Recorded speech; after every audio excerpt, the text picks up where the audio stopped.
তো আমরাও কিন্তু মাকেই রেখেছি, আমরা কিন্তু মৌসুমী চ্যাটার্জিকে রাখিনি।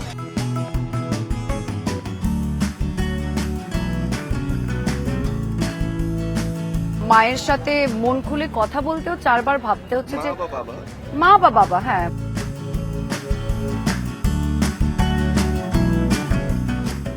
বাঙালির আবেগের সঙ্গে ওতপ্রোতভাবে জড়িত ভিক্টোরিয়া মেমোরিয়াল হল।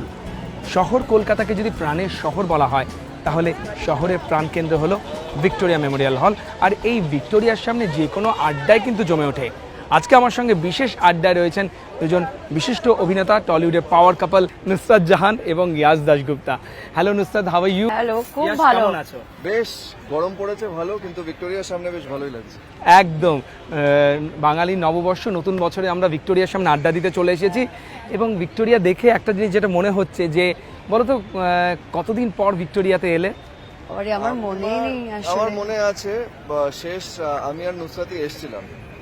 ও হ্যাঁ, একদম। কিন্তু আমাদের আসতে বোধহয় একটু দেরি হয়ে গেছিল, তখন ভিক্টোরিয়া বন্ধ হয়ে গেছিল। তো আমরা এই বাইরে এইরকম উটকো প্ল্যান আমরা করে থাকি, কোনো প্ল্যান ছিল না, হঠাৎ করে খাওয়ার প্ল্যান ছিল।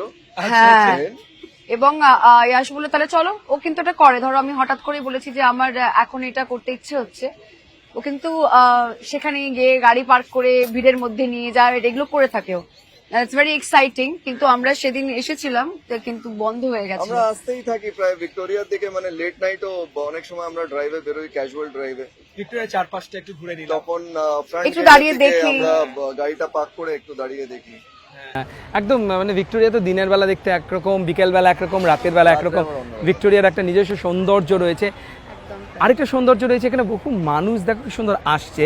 কিন্তু আমাকে নুসরাত, ইয়াশ, তোমরা দুজনই একটা কথা বলো যে কতদিন আমরা দেখি না বলো তো, এখানে আমরা দেখতে পাচ্ছি বন্ধু বান্ধব, বান্ধবী, প্রেমিকাকে নিয়ে সবাই ভিক্টোরিয়াতে আসছে, কিন্তু মা বাবার হাত ধরে ভিক্টোরিয়াতে কতদিন হয়তো মানুষেরা আসেন না। কিন্তু আমি এক্ষুনি দেখলাম একটা পরিবার ছোট্ট ছোট্ট দুটো বাচ্চাকে নিয়ে, একজন কোলে একজন বাবার হাত ধরে, জাস্ট তাড়াহুড়োতে ওরা মানে আর কি বোধহয় এখানে খাওয়া দাওয়া করবে বা মজা করবে, তার জন্য এসে আমি জাস্ট দেখলাম। যেহেতু রবিবারের দিন, ছোটবেলা আমরাও করতাম, মানে সেটা এখনো কিন্তু দেখতে পাচ্ছ। দেখো ওখানে একটা মেয়ে আসছে, মায়ের হাত ধরে জাস্ট আসছিল। আই থিঙ্ক সব পরিবারের লোকজন কিন্তু আসে, শুধু গার্লফ্রেন্ড বয়ফ্রেন্ডের বিষয় নয়, রবিবার মানে কিন্তু পরিবারের সাথে সময় কাটানো। আমাদের জন্য কিন্তু একটা নস্টালজিয়া, মানে ছোটবেলা মা বাবার সাথে আসা, এখানে আসা, বা প্ল্যানেটোরিয়াম, তারপরে জু বলতেই, মানে আজকাল যাওয়া হয় না, জু বলতেই হ্যাঁ, ওটা একটা সারা শীতকালের একটা নস্টালজিয়া রয়েছে। বাড়ি থেকে খাবার নিয়ে গিয়ে পিকনিক করা, ব্যাডমিন্টন খেলা। একদমই। আর ছোট্ট ঈশানকে নিয়ে এসছো কখনো ভিক্টোরিয়াতে? না, নিয়ে আসা হয়নি। তাহলে ওই যে ছোট ছোট বাচ্চাগুলোকে যে দেখছো বাবা মার হাত ধরে আসছে, তাহলে প্রমিস করতে হবে যে ঈশানের হাত ধরেও তোমাদেরকে এখানে আসতে হবে। বিকজ কলকাতাকে দেখাতে হলে, কলকাতাকে চেনাতে হলে তো ভিক্টোরিয়া দেখাতেই হবে। একদম স্বাভাবিক। ঈশান অবশ্য জু গিয়েছে, জু অনেকবার গেছে, অনেকবার জু গিয়েছে, ওদের স্কুল থেকেও নিয়ে গেছে, আর বাবা মাও বাবা মার সাথেও গিয়েছে, মানে ওর বাবা মা নয়, আমাদের বাবা মার সাথে ওর বেশি ঘোরাফেরা হয়। একদম। আমরা হাঁটতে হাঁটতে কথা বলি যে কলকাতা নিয়ে যখন কথা হয়, সম্পর্ক নিয়েও কিন্তু তখন কথা হয়। তুমি নিশ্চয়ই মানবে যে কলকাতা এমন একটা সিটি যেখানে সম্পর্কের গুরুত্ব খুব বেশি। আমরা কিন্তু খুব আবেগপ্রবণ, বলো এখানকার মানুষ, যেটা হয়তো আবেগ আর আন্তরিকতা আমার মনে হয় সবচেয়ে বেশি বাংলায় পাওয়া যায়। হ্যাঁ, আর বাংলার লোকেরা এত সুন্দরভাবে, আমি বলবো যে অন্যান্যদের অ্যাকসেপ্ট করে, বা এখানকার হসপিটালিটি, এখানকার আতিথেয়তা কিন্তু অন্য কোথাও আমি বলবো যে পাওয়া যায় না। তাছাড়া বাঙালি যেভাবে নিজের কালচারকে আগলে রেখেছে, সেভাবে কিন্তু আর অন্যান্য জায়গায় আমরা দেখিনি। মানে বাঙালি আগলে রাখা মানে ঠিক ওই মায়েরা, আমাদের এখানে যেরকম মায়েরা নিজের বাচ্চারা যতই বড় হয়ে যাক, ছেলে মেয়ে হয়তো 40 বছর বয়স হয়ে গেছে, ছোটই থাকে, ওই আগলে রাখার মতন, সেটা হচ্ছে বাঙালির ভালোবাসা। যতই মানে মডার্ন হয়ে যাক, সব মডার্নিটি চলে আসুক, এই ভালোবাসার বাঁধনটা কিন্তু বাঙালিদের মধ্যে খুব স্ট্রং। একদম। এই বাঁধনটা যাতে মানে এই বাঁধনটা যাতে আমি বলবো যে শিথিল না হয়ে যায়, এই বন্ধনগুলো যেন আরো সুদৃঢ় থাকে, তাই জন্য কিন্তু নতুন বছরে, বাঙালি নববর্ষে আমি বলবো ইয়াশ আর নুসরাতের উপহার আড়ি। তাই তো বাঙালি দর্শকদের জন্য তোমাদের এই নববর্ষে উপহার আড়ি। একদম মনে হয় এটা সেই প্রত্যেকটা সেই মায়ের জন্য, সেই বাবার জন্য, যারা সারা জীবন আমাদের জন্য করে গেছে। আর এটা সেই সমস্ত বাচ্চাদেরও জন্য যারা বড় হয়ে নিজের মা বাবার পাশে দাঁড়ায়। আই থিঙ্ক আমাদের তরফ থেকে এটাই নববর্ষের উপহার। হ্যাঁ মানে ট্রিবিউট টু দিস প্যারেন্টস, বা আমি বলবো যে বাবা মাকে একটা শ্রদ্ধার্ঘ বলা যেতে পারে, ট্রিবিউট বলা যেতে পারে এই ছবি। ট্রিবিউট বটে। এই সম্পর্কটাকেও ট্রিবিউট বলা যেতে পারে, কারণ যেমন হ্যাঁ প্যারেন্টহুডটাকেও অ্যাট দ্য সেম টাইম বাচ্চারাও, এখানের বাচ্চারাও কিন্তু মানে অ্যাজ কম্পেয়ার টু অবাঙালি, বাঙালি ছেলেমেয়েরাও কিন্তু সাধারণত মা বাবার হাত ছাড়তে চায় না সব জায়গায়। যে মানে কোনো পরিস্থিতি হোক না কেন তুমি দেখো, তারা জীবনে যত এগিয়ে যায়, জীবনে হয়তো অনেক কিছু অ্যাচিভ করেছে, কিন্তু বাবা মার প্রতি, অধিকাংশ ছেলে মেয়েদের বিষয়ে বলছি, বাবা মার প্রতি কিন্তু সেই সম্মান, সেই ভালোবাসাটা রয়ে গেছে। এই সিনেমাটা কিন্তু তাদের জন্য, যেটা ইয়াশ কিছুদিন আগেই বললো যে মানুষ সবসময় পিন পয়েন্ট করে আন্ডারলাইন করে সেই ছেলে মেয়েদের যারা বাবা মাকে দেখে না আজকাল, বা সেই সম্পর্কটাকে যেখানে ঝামেলা আছে। এই যে সিম্পল সম্পর্ক যেটা এভরিডে লাইফে আমরা দেখতে পাই, যেটা এভরিডে বাড়ির একটা ক্রাইসিস হয়, কারো বাড়িতে মা বাবা অসুস্থ থাকলে সে বাচ্চাদের কি ক্রাইসিস হয়, সেরকম একটা বিষয় আমরা তুলে ধরার চেষ্টা করেছি। এবং যেহেতু তুমি বলছিলে সম্পর্কের গল্প, শুধু নতুন বছরের আমার মনে হয় আরই সিনেমাটা এমন, যখনই মানুষে দেখবে তখনই কিন্তু রিলেট করতে পারবে সাবজেক্টটার সাথে। একদমই, এবং খুব টাচি ফিলি একটা কথা, কারণ আড়ি তো আমি বলবো এখানে খুব তাৎপর্যপূর্ণ একটা শব্দ, মানে তোমরা চুজ করেছো কিন্তু খুব বলবো ভেবে চিনতে, আমি ঠিক জানি না। একদমই ভেবেচিন্তে নয়, ও হঠাৎ করে বলেছে আমাদের সিনেমার নামটা কি রাখা যায় বলো তো। না আসলে ভাব মেইন কথা হচ্ছে হ্যাঁ, মানে ভাব তো রাখাই যেত, কিন্তু আমার মনে হয় ভাবের, আমরা তো রাত থাকলে দিন থাকে, সকাল থাকলে বিকেল থাকে, আড়ি থাকলে ভাব থাকে, সেটা তো অবশ্যই থাকবে, কিন্তু আমার মনে হয় আড়ি এখানে এতটাই তাৎপর্যপূর্ণ, কারণ আড়ি করে দেওয়া খুব ইজি, বাট সেটাকে ভাবে বদলানো তো অনেক তফাৎ। আড়িটা না তুমি তার সাথেই করতে পারবে যার সাথে তোমার সম্পর্কটা ততটা স্ট্রং। তুমি হুট করে আজকে যদি তোমার সাথে আমার সম্পর্ক সেরকম স্ট্রং নয় বা ভালো নয়, আমি কিন্তু হট করে তোমার সাথে আড়ি কোনোদিন করতে পারবো না। আর একটা নস্টালজিয়াও আছে এই শব্দটায়, মানে ছোটবেলা আমরা পড়তাম আড়ি, আজকাল হয়তো অত বেশি প্রচলন নেই এই শব্দটা।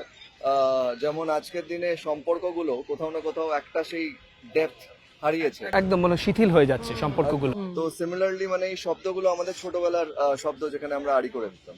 খুব মিষ্টি।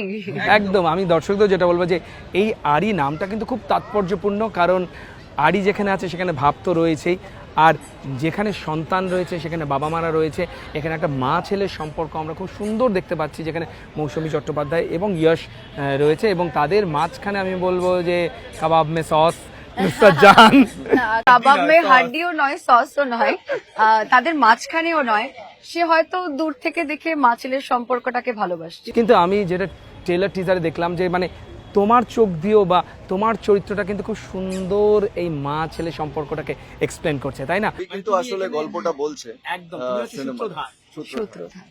তো তোমার সেই শব্দটাই খুঁজে পাচ্ছিলাম আমি।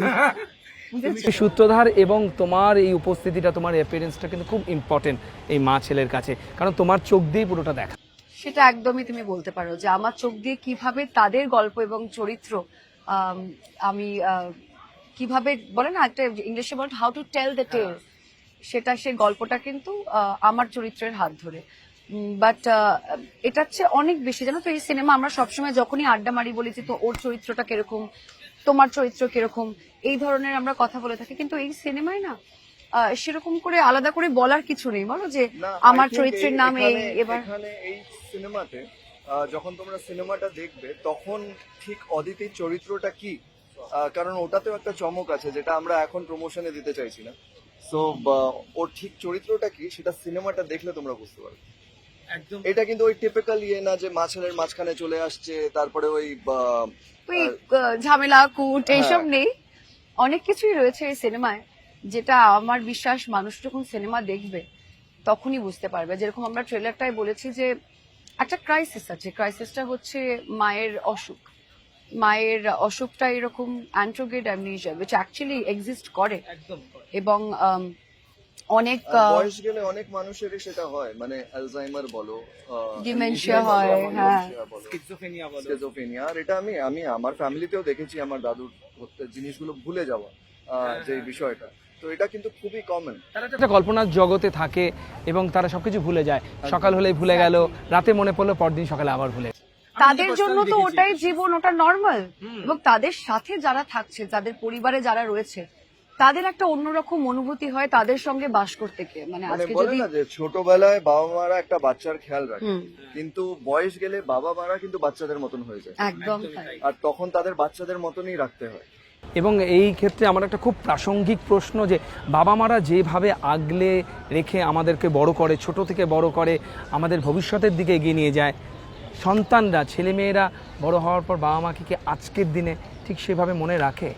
সব সন্তান কিন্তু একরকম হয় না মানুষ, আমি এটা বিশ্বাস করি না। যদি খারাপ আছে, যদি তুমি বলো যে না এরকম অনেক বৃদ্ধাশ্রম আছে যেখানে বাবা মাদের ছেড়ে দেওয়া হয়েছে, এমন অনেক ছেলেমেয়েরা আছে কিন্তু যারা আজকের দিনেও নিজের বাবা মার পাশে দাঁড়ায়। নিজের চাকরি ছেড়ে ফিরে আসা, এখানে চাকরি খুঁজছে যাতে বাবা মাকে দেখতে পায়, যাদের বৃদ্ধ বাবা মা।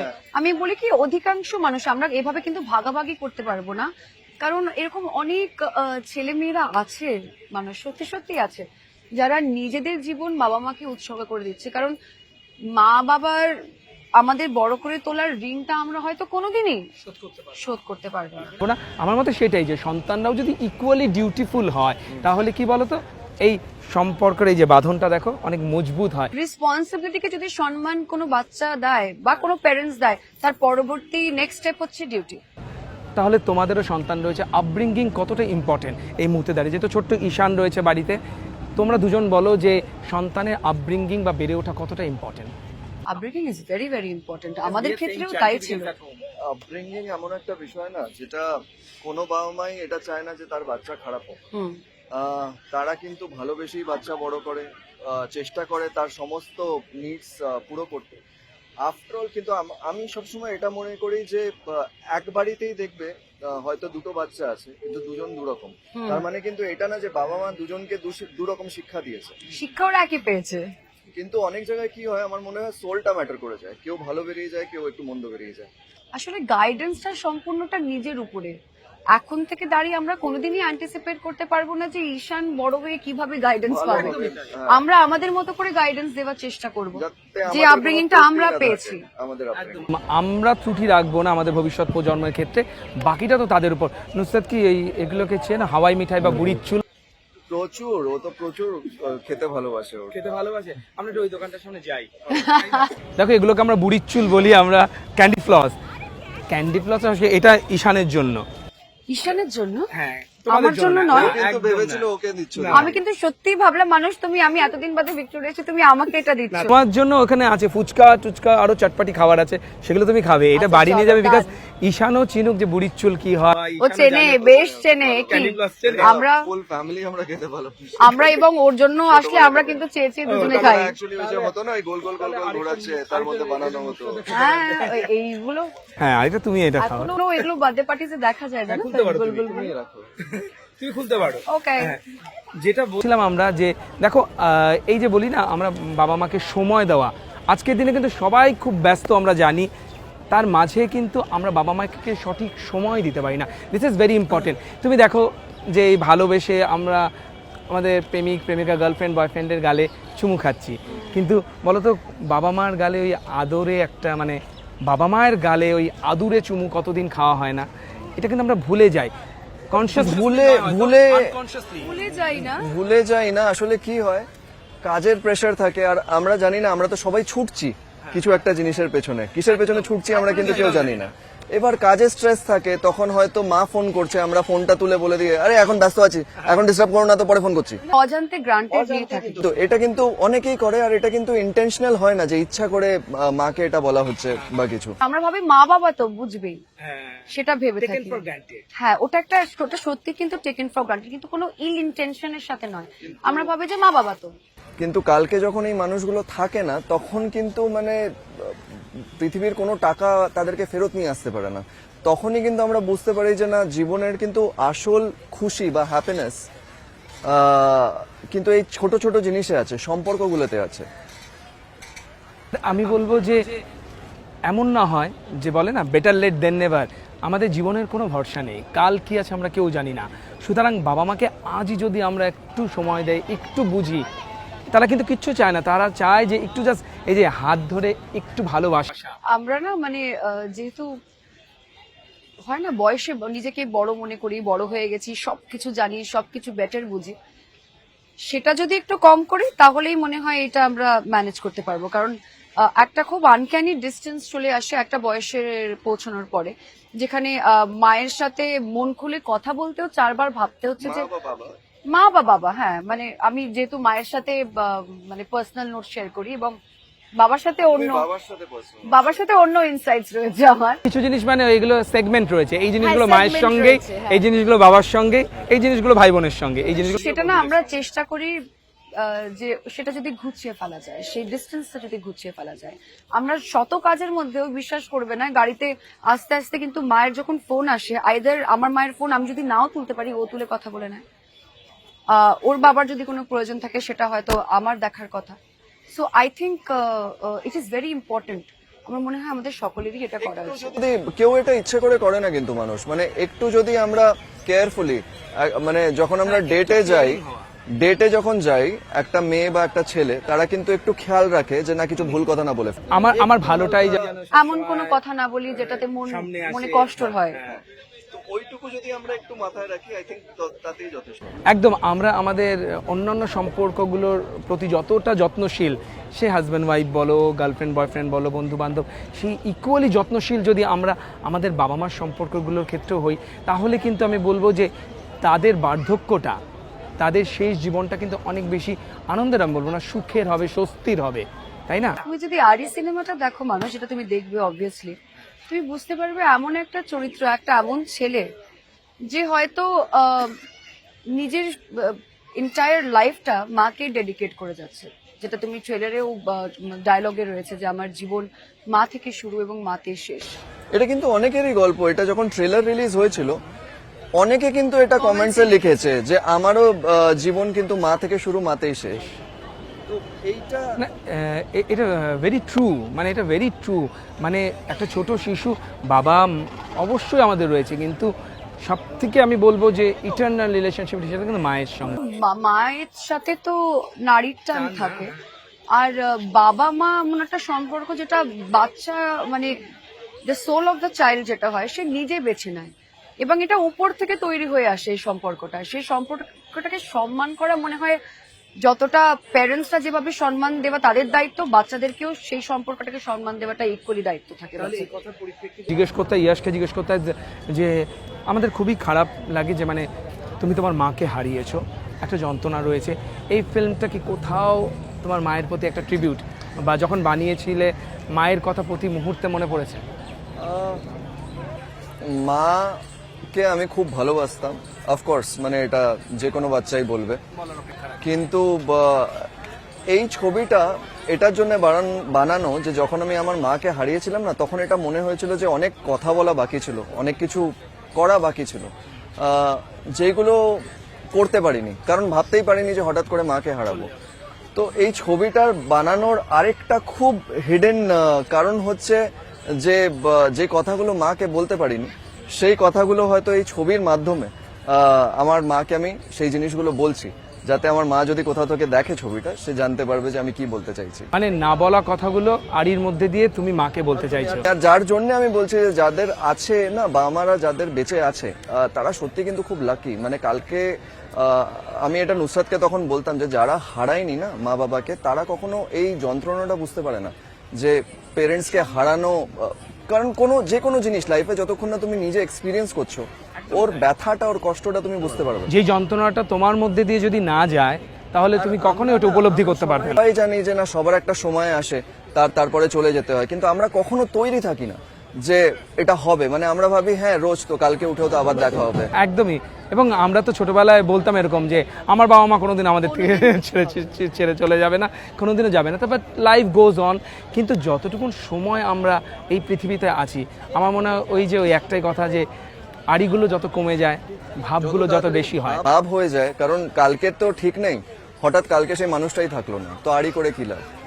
এটা কিন্তু সিনেমা যখন কনসিভ করিনি তখন থেকে কিন্তু ইয়াশ সেটা বলতো, মানে আমার মনে হয়েছিল যখন মানে আমার আর আমার বাবার সম্পর্ক ওয়াজ অলওয়েজ দি বেস্ট সম্পর্ক। আমি তো জানি এবং ইয়েস ইউ নো, এবার হয় না যে অনেকবার বাচ্চারা ভুল করে, মা বাবারা একটু রেগে যায় এবং হয়তো বাচ্চারা নিজেদেরকে ওভার স্মার্ট ভেবে সেটাকে ইগনোর করে যায়। ও কিন্তু বরাবরই আমাকে বলতো যে না ঠিক করে নাও, এবার ঠিক করে নাও। সো আই থিঙ্ক এই পুরো কনসেপ্টটা না খুব রিয়েল গো, ভীষণই একটা রিয়েল কনসেপ্ট, যে আড়ি করে বেশিক্ষণ থাকা উচিত নয়। যে কোনো সম্পর্ক, শুধু বাবা মা বলছি না, বাচ্চাদের বলছি না, এনি রিলেশনশিপ যেটাকে আমরা ভ্যালিউ করি সেখানে বেশিক্ষণ আড়ি করা উচিত না। একদমই তাই। ভিক্টোরিয়াতে এসছো, নুসরাতকে তুমি ফুচকা খাওয়াবে না, তাতে হতে পারে না। কি হ্যাঁ, নিয়ে কথা হচ্ছে যেখানে ইয়াশ আর নুসরাত রয়েছেন, সেখানে মৌসুমী চট্টোপাধ্যায়ের কথা না বললেই নয়। মৌসুমী চট্টোপাধ্যায়কে রাজি করানো কতটা সহজ বা কতটা কঠিন ছিল, আর তার কথা তোমাদের মাথায় এলো কি করে? তার কথাই মাথায় ছিল বরাবরই, ফ্রম দ্য বিগিনিং। যখন আমরা গল্প শুনেছি তখন কিন্তু আমাদের ডায়লগস মানে প্রপার স্ক্রিন প্লে স্ক্রিপ্টও রেডি হয়নি।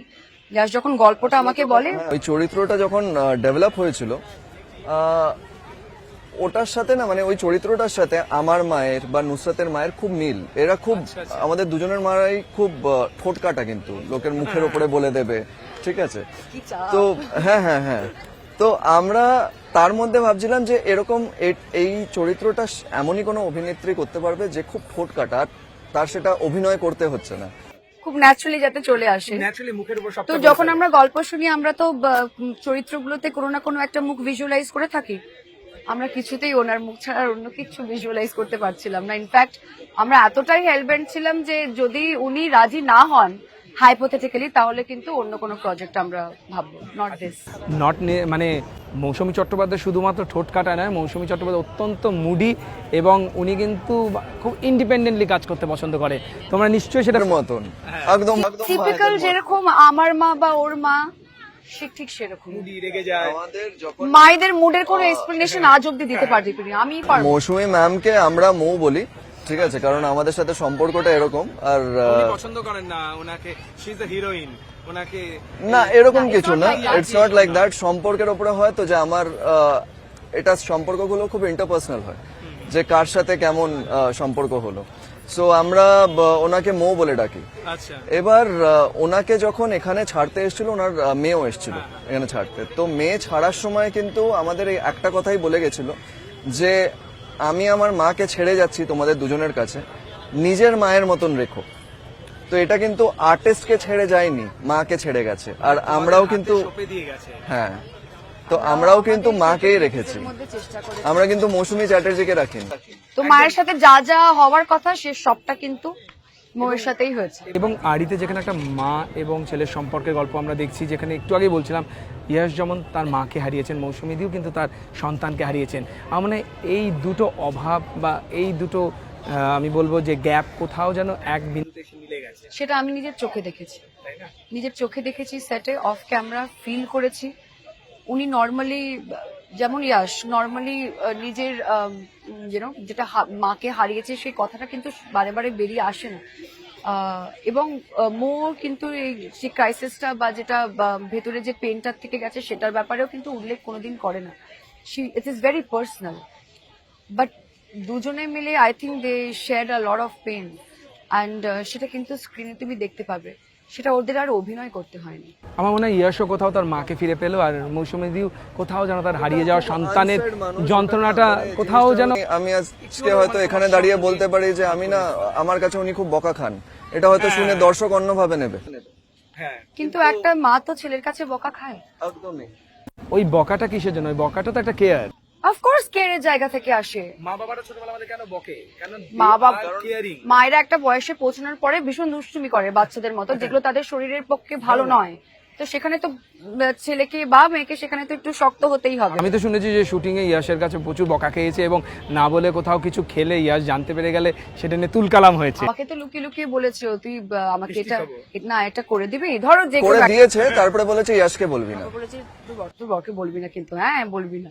তো আমি বললাম তুমি এমন কি করো গো যে বারণ করছে তোমাকে বলতে? বলছে না ওটা ওনার জন্য ভালো নয়, কেন করেছো, কেন দিয়েছো, একটা হয় না। আর উনি তো এমনিও উনি দুষ্টুমি করতে খুব ভালোবাসে, ওনার কিন্তু বয়স যা হয়েছে ওটা ভুলে যাও, উনি কিন্তু মন থেকে এখনো হ্যাঁ, তো ওনার সেই ভীষণ সুইট আছে একদম একদম। বাট হ্যাঁ, ইয়াশও যেটা বলছে যে শরীর স্বাস্থ্য সবকিছুর খেয়াল রাখতে হয়, ওর পয়েন্ট অফ ভিউতে ও ঠিক। আবার মৌসুমীদির এই বিষয়গুলো হয়তো আমাদের কাছে খুব সুইট, ভীষণ সুইট। তাই না? এই বিষয়গুলো না হলে যেন মৌসুমীদি নন, তাই না? আমরা মেলাতে পারবো না। আর ওনার অভিনয় নিয়ে আমরা কেউ কথা বলার যোগ্য নয়। উনি যেই জায়গায় আছেন, আই থিঙ্ক ওনার কাজ বা অভিনয় নিয়ে আমাদের বলা উচিত নয়। আর যদি সিনেমাটাও মানুষে দেখবে, আর এক ধরনের কাজ দেখতে পাবে ওনার। এত বছর বাদে উনি বাংলা সিনেমায় আবার ফিরে আসছেন। আমার মনে হয় বাংলা সিনেমার দর্শকের কাছে এটা একটা বড় পাওনা। একদমই। আমাদের আড্ডা তো গোটাবো, আস্তে আস্তে একটু জিজ্ঞেস করা যে নতুন বছরে আমি শুরুতেই বলছিলাম যে আমাদের যেমন বাঙালি নববর্ষে নতুন বছরে নতুন জামা চাই, নতুন জুতো চাই, নতুন ঘোরার জায়গা, খাবার দাবার চাই, তেমনি কিন্তু আমাদের নতুন বাংলা ছবিও চাই। প্ল্যাটারে অনেক ছবি রয়েছে, সেখানে আড়িও রয়েছে। তোমরা যদি পেছনে ফিরে থাকাও, তোমাদের নববর্ষগুলো ঠিক কেমন ছিল? এখনো হালখাতা, ক্যালেন্ডার, কোল্ড ড্রিঙ্কস মনে পড়ে? বলো। মিষ্টি, ক্যালেন্ডার, কোল্ড ড্রিঙ্কস, হালখাতা, হ্যাঁ মনে পড়ে, কিন্তু অনেকটা পাল্টে গেছে না এখন। সেগুলো খুব ছোটবেলার গল্প, এখন অনেক আজকাল এত মডার্নাইজেশন এসে গেছে। ছোটবেলায় এমন হতো যে এই প্রত্যেকটা অকেশনের জন্য নতুন জামা কাপড় কেনা হতো, বা দিন স্পেসিফিক থাকতো। ছোটবেলায় কি ছিল, রোববার মাংস ভাত খাবো। এখন নববর্ষ এই ক্যালেন্ডার গুলো সবাই বাড়িতে পাঠাতো, বাঙালি ক্যালেন্ডার যেগুলো, হ্যাঁ, এবং সেগুলো কিন্তু পেরেক ঠুকে দেয়ালে ঝোলানো হতো। পড়াশোনা করতে হবে না সেদিন। হ্যাঁ, ছুটির বিষয়।